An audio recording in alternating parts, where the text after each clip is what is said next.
5. Sectoral distribution.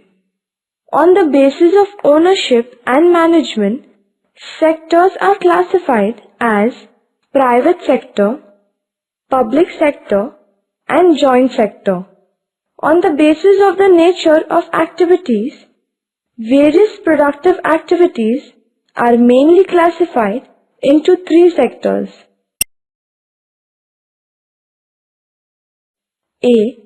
Primary sector. It is also called as agricultural sector. Occupations mainly based on natural resources are included in the primary sector.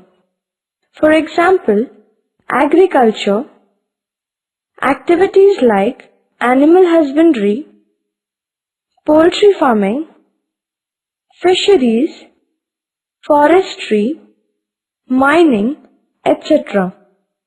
In a developing economy like India, more than half of the population is engaged in the primary sector.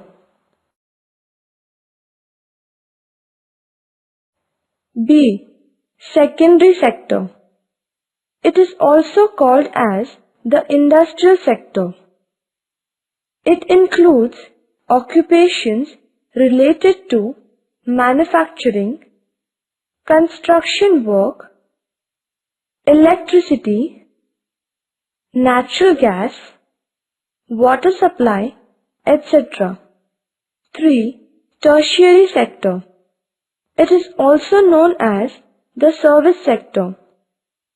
It includes services like transport, communication, banking, insurance, trade, finance, health, education, hotels, entertainment, etc.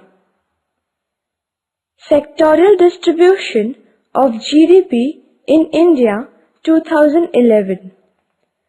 Sectoral distribution of GDP is an index which measures the economic development of a country.